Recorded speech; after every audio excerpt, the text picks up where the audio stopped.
संत चरण रज को, सकल संत चरण रज को अपने हृदय में धारण करने वाले, अमूल्य रत्न मानने वाले, हे बेटा बेटी आप धन्य हो।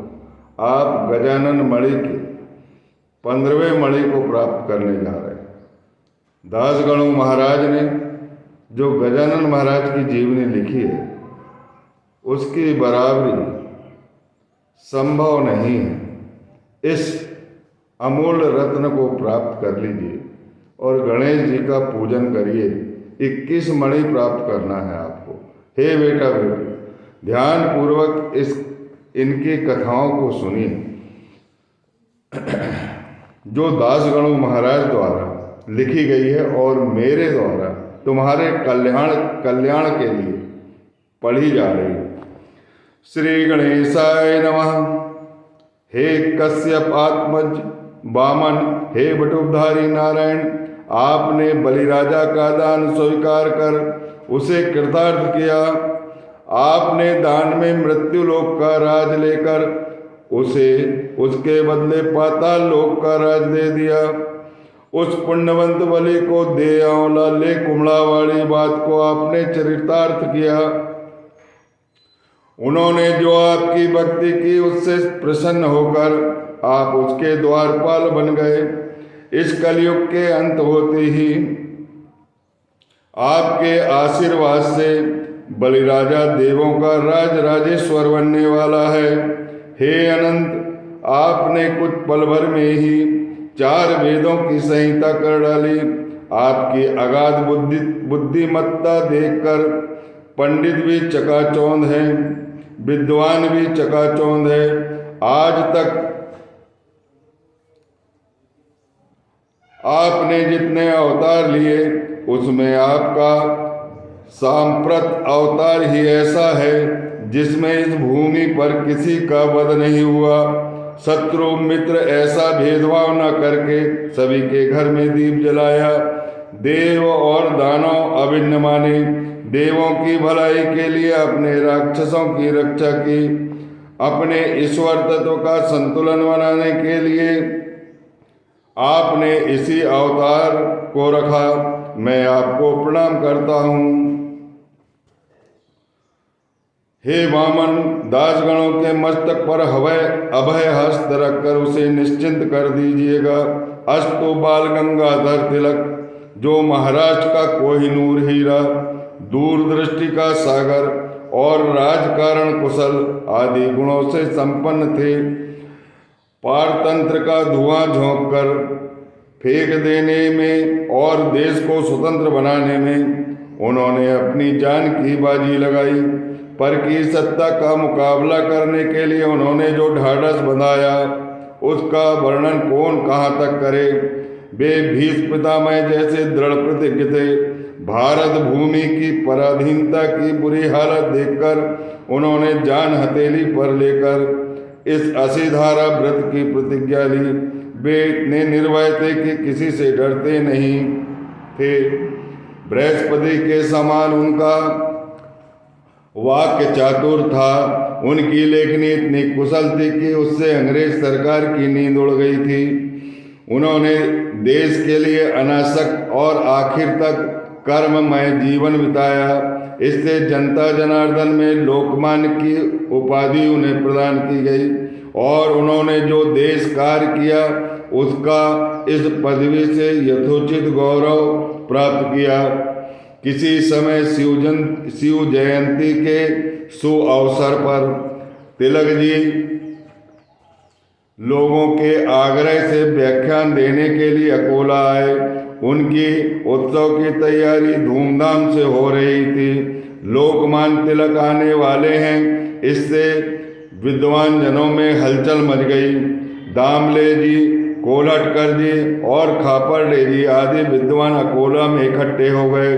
शिवाजी जयंती के उत्सव के लिए तिलक जी अध्यक्ष मुकर्रर कर दिए गए। तिलक जी का नाम सुनते ही सारा विदर्भ आनंदित हो गया। लोग आपस में बोलने लगे कि शिवराय की जयंती तो इस प्रांत में इससे पहले होनी चाहिए थी। इसका कारण इस तरह है, शिवाजी की जन्मदात्री वीर माता जिजाई का जन्म इस बनहाड़ सिंधखेड़ा ग्राम में हुआ था। वीर माता जिजाई ने शिवाजी को जन्म देकर बनहाड़ महाराष्ट्र को अपने कर्तव्य से एक बना दिया था। माता बनहाड़ प्रांत की तो पिता महाराष्ट्र के शहाजी राजा भोसले, वे दोनों एक दूसरे के लिए सुयोग्य थे। एक तरफ शिव जयंती का महोत्सव जो महाराष्ट्र का महापर्व था, दूसरी तरफ उत्सव के अध्यक्ष लोकमान्य तिलक बाल गंगाधर थे। मानो सोने में सुगंधी लग गई थी। उत्सव की तैयारी 1 महीना पहले से हो रही थी। यह परंपरा अनुकूल योग आ गया। इससे सारे लोग प्रफुल्लित और अति आनंदित हुए। उत्सव के अध्यक्ष और उपाध्यक्ष चुने गए। स्वयं सेवकों की सूची तैयार की गई और कुछ लोगों ने राय दी कि इस शिव जयंती उत्सव में सेगांव के गजानन महाराज को आमंत्रित किया जाए, ताकि दूध में शक्कर मिल जाएगी।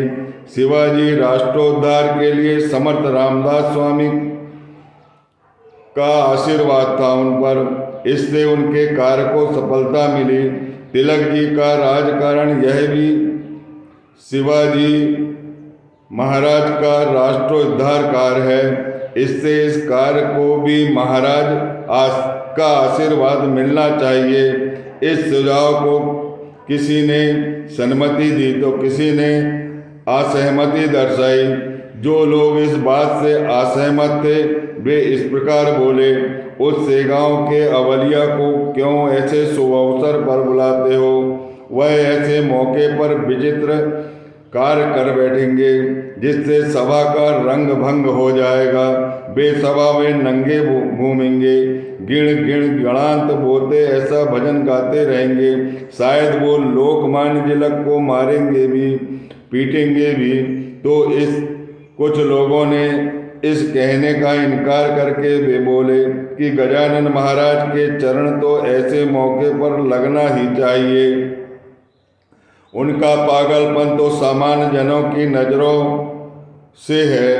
जो कोई विद्वान है, सज्जन है, वे उन्हें पागल नहीं समझते।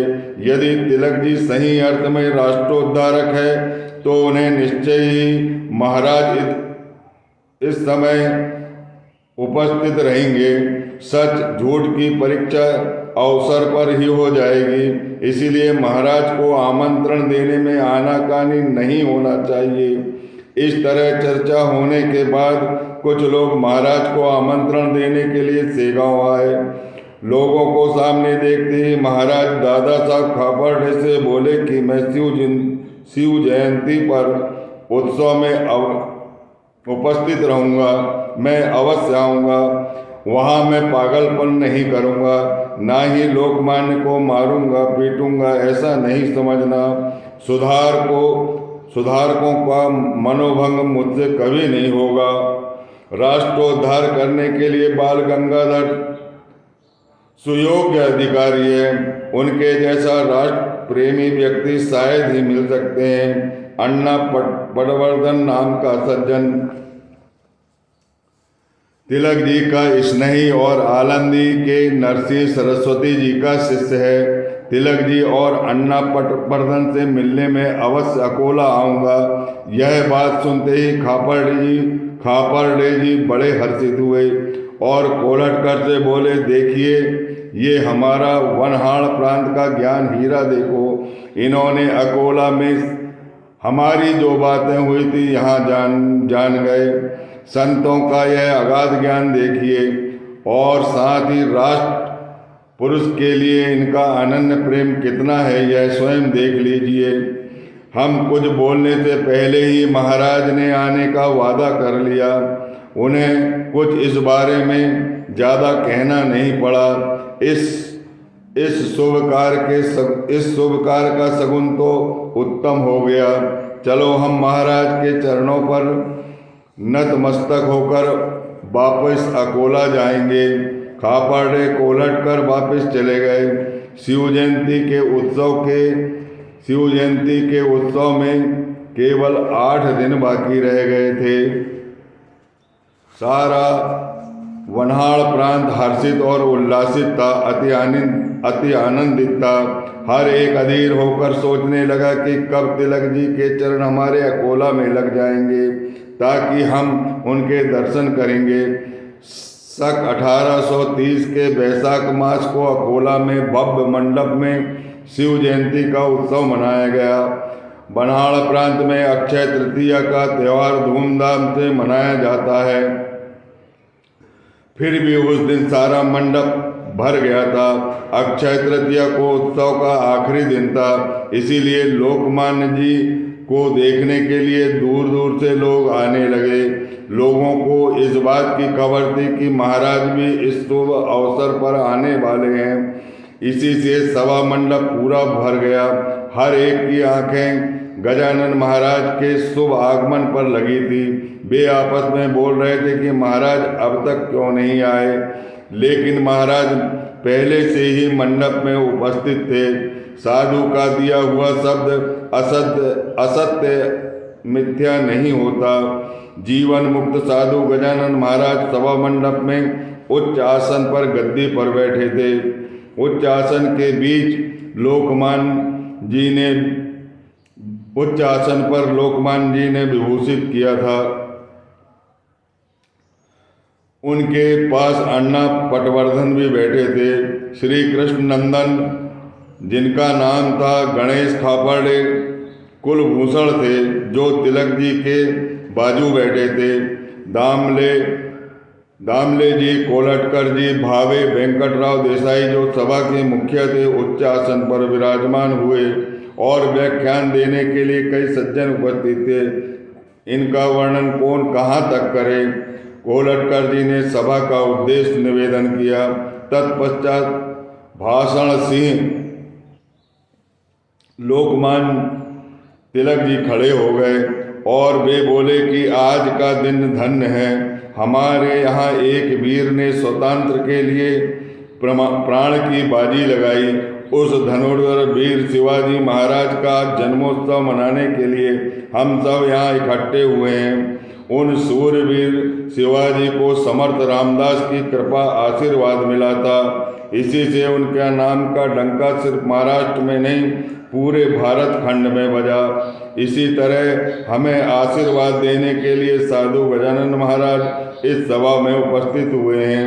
रामदास स्वामी जी के आशीर्वाद से जिस तरह शिवाजी महाराज को अपने कार्य में सफलता मिली, उसी तरह इस सभा में गजानन महाराज के कृपा आशीर्वाद की हमें जरूरत है। स्वतंत्र का सूरज डूब जाने से दास्ता का घना अंधेरा चारों ओर फैला है। जिस देश को स्वतंत्रता नहीं है वह देश प्रेतवत माना जाता है। इसीलिए समाज में राष्ट्र प्रेम का निर्माण हो जाए, ऐसा हमें जनता को शिक्षण देना है। आज के बच्चों को भी राष्ट्र प्रेम का शिक्षण देना आवश्यक है। इस तरह का शिक्षण परकी राजा हमारे बच्चों को क्यों देंगे। यह सुनकर महाराज उठकर खड़े हो गए और त्रिवार बोले, नहीं नहीं नहीं। भाषण में जोश में आकर तिलक जी ने प्रचलित सरकार पर बुरी तरह से टीका टिप्पणी की, बुरी तरह से ताने कसे, बुरी तरह से शब्दों के प्रहार की वर्षा कर दी। उनके भाषण का झुकाव किस तरह है यह महाराज समझ गए और हंसते हंसते बोले कि इस तरह सरकार के खिलाफ बोलने से हाथ में हथकड़ियाँ पड़ जाती है। इतना कहकर महाराज अपना प्यारा भजन गण गण गणांत बोते गाने लगे। सभा बाद में निर्विघ्न रूप से संपन्न हुई। लोगों ने तिलक जी को बधाई दी, लेकिन महाराज ने जो भविष्यवाणी की थी उसी साल वह सिद्ध हो गई। सरकार द्वारा तिलक जी पर मुकदमा चलाया गया। उन्हें धारा 124 के अंतर्गत गिरफ्तार किया गया और हथकड़ियाँ पहना दी गई। राज सत्ता बलियसी इस न्याय से सरकार के खिलाफ कोई उंगली नहीं उठा सकते। बड़े बड़े वकील तिलक जी के लिए मुकाबला लड़ने की तैयारी करने लगे। इसके अलावा जिन्हें तिलक जी के प्रति श्रद्धा भाव था वे परमार्थिक उपाय भी करने लगे। उनमें से एक इस प्रकार था। दादा साहब खापर्डे, जो तिलक जी के अनन्य मित्र और सहयोगी थे, वे अमरावती से बम्बई मुकदमे के लिए निकल पड़े। अकोला स्टेशन पर वे कोलटकर जी से इस प्रकार विनय से बोले, आप तुरंत महाराज गजानन पास सेगांव पहुंच जाइए और उनसे प्रार्थना कीजिए कि तिलक जी इस समय संकट में हैं, उन संकट से मुक्ति दिलाइए। देश पर विपत्ति छा गई है। मैं खुद ही सेगांव जाना चाहता था, पर मुझे बम्बई जाना बहुत जरूरी है, इसलिए आप सेगांव जाकर महाराज से विनती कीजिए। तुरंत तिलक भक्त कोलटकर जी गाड़ी में बैठ गए और सेगांव में गजानन महाराज के पास पहुंच गए। उनके चरणों को प्रतिपाद किया। 3 दिन हो गए, तिलक सेगांव महाराज के पास पहुंच गए। उस वक्त महाराज शयन पर सो रहे थे। फिर 3 दिन हो गए, फिर भी नहीं उठे। तब तक कोलटकर जी मठ में ही बैठे रहे, वापस जाने का नाम नहीं ले रहे थे।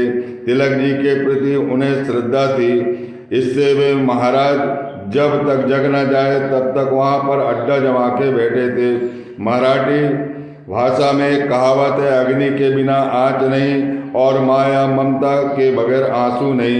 चौथे दिन महाराज जाग गए और कोलटकर से बोले। पहले तो कोलटकर जी ने उनके चरणों को प्रणिपात किया, फिर वे कोलटकर जी से बोले कि इस मामले में तुम लोग चाहे जितना भी प्रयत्न करो, सफलता नहीं मिलने वाली है। अरे छत्रपति शिवाजी पर समर्थ रामदास स्वामी का बरद हस्त होने पर भी बादशाह ने उन्हें कैद कर लिया था।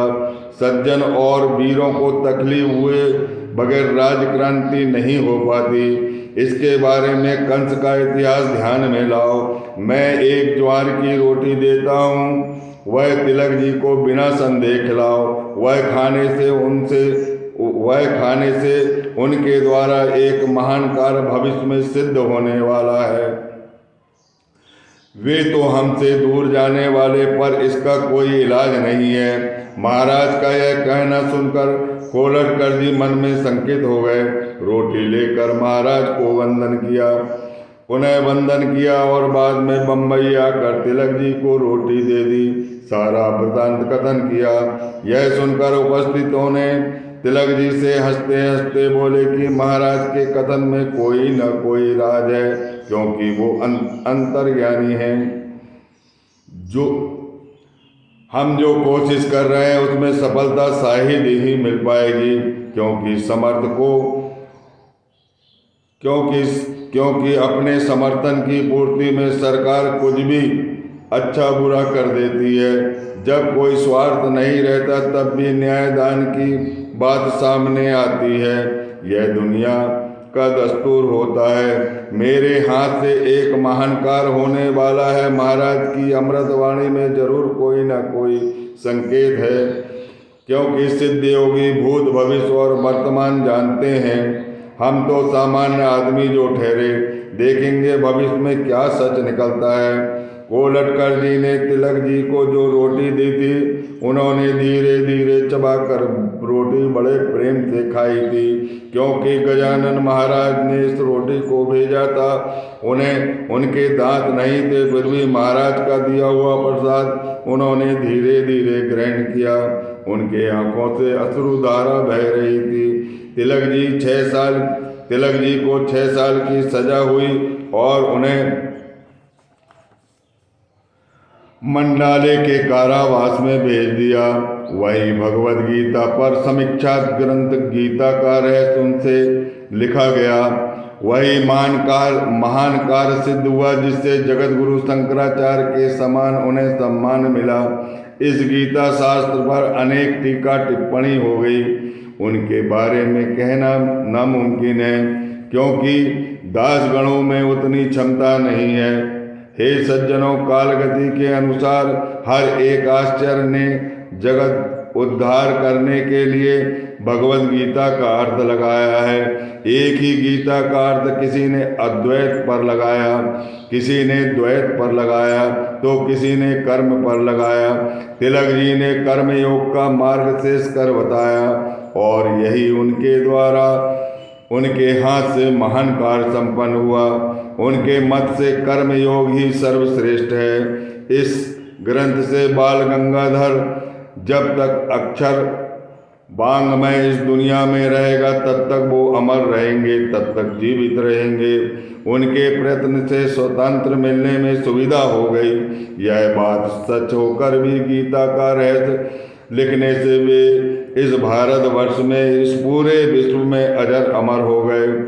स्वतंत्र तो कभी मिलता है, कभी गंवाना पड़ता है, यह कोई बड़ी बात नहीं है। यह तो लौकिक व्यवहार की बात हुई। गीता शास्त्र की तो अलग ही बात है, उससे मोक्ष पद मिलता है। आदमी वैकुंठ धाम जाता है, फिर भी उसमें जो चिरंतन सत्य बतलाया है उससे समाज को ठीक तरह से चलने में मदद मिलती है। दिवाकर लोकमान्य गंगाधर तिलक जी कीर्ति रूप से निरंतर चिरजीवी रहेंगे। अस्तु करवीर कोल्हापुर में श्रीधर गोविंद काले नाम का ये दूसरी कहानी आती है जो दासगणु महाराज लिखते हैं। करवीर कोल्हापुर में श्रीधर गोविंद काले नाम का चित्पावन जात का एक ब्राह्मण रहता था। उसके घर की स्थिति अच्छी न होने पर भी वह अंग्रेजी स्कूल में दाखिल हुआ। यथा अवकाश मैट्रिक की परीक्षा पास कर लिया। बाद में वह कॉलेज गया, पर इंटर की परीक्षा में वह अनुत्तीर्ण होने से उसे कॉलेज छोड़ना पड़ा।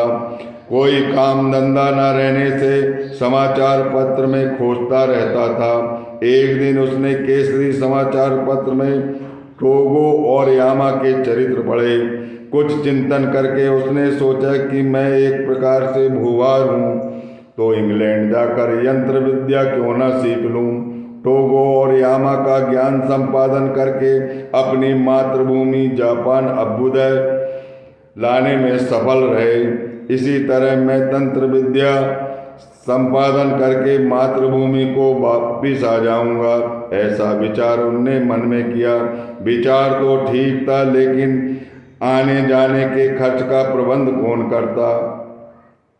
उनके घर की आर्थिक स्थिति अच्छी नहीं थी, कोई देने वाला दाता भी नहीं था।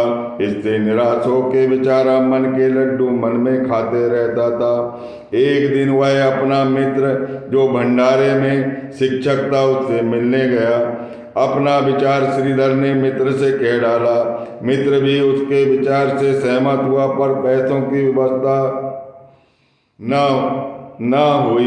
मित्र बोला, अरे श्रीधर, धन के बगैर कोई भी काम व्यर्थ है। आदमी सब स्वांग रच सकता है, लेकिन पैसे का स्वांग उसके बस की बात नहीं है। धनहीन का मनोराज्य मन में ही रह जाता है। इसीलिए हम अपनी जन्मभूमि करवीर कोल्हापुर जाएंगे, क्योंकि यहाँ की कड़ी धूप है। दोनों गाड़ी में बैठ गए। महाराज की महिमा रास्ते में सुनी। इसी से असली साधु कैसा होता है, वह आंखों से गांव में उतर पड़े। पोस्ट मास्टर के घर में सामान रखकर वे महाराज के दर्शन के लिए मठ में आए। मठ में आते ही उन्होंने महाराज को साष्टांग प्रणिपात किया और उनके सामने बैठ गए। उन्हें देखते ही महाराज ने श्रीधर का मनोदय पहले ही जान लिया था। वह श्रीधर से प्रेम पूर्वक बोले, अरे पगले, परदेश जाने का ख्याल छोड़ दे। यहाँ जो कुछ मौजूद है उधर के भौतिक ज्ञान में कुछ अर्थ नहीं है। यहाँ की आध्यात्मिक विद्या प्राप्त करके अपना जीवन कृतार्थ कर ले।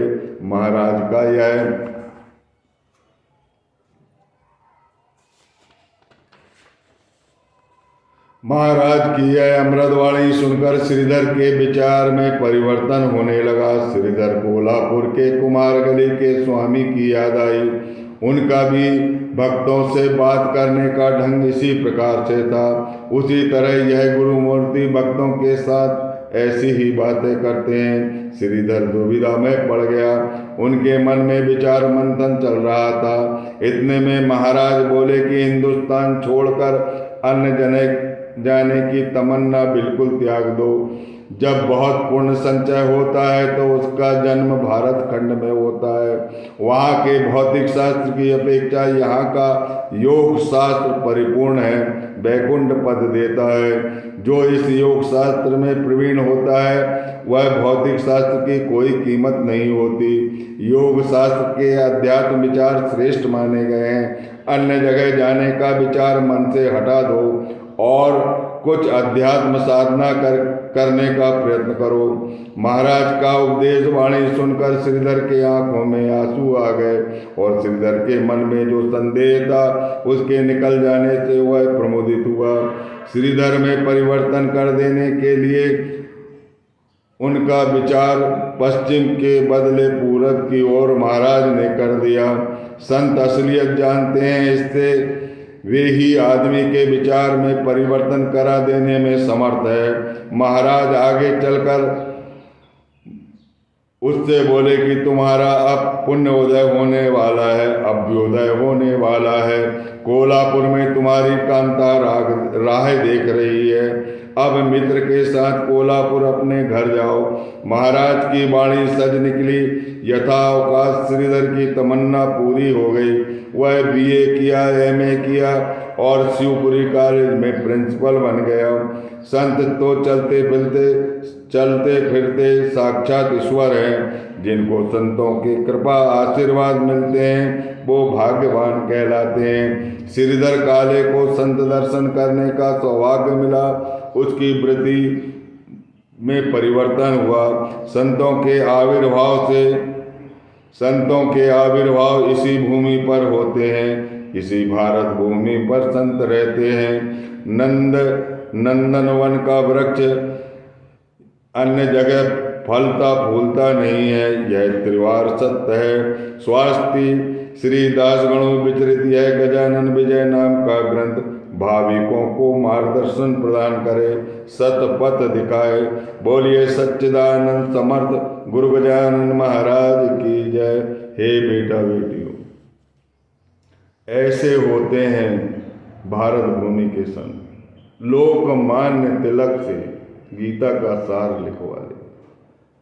सूखी रोटी ज्वार की चबा चबा के खाया और ऐसा समीक्षात्मक ग्रंथ लिखा जिसका वर्णन करना, जिसके बारे में सोचना, जिसकी तुलना करना संभव नहीं है।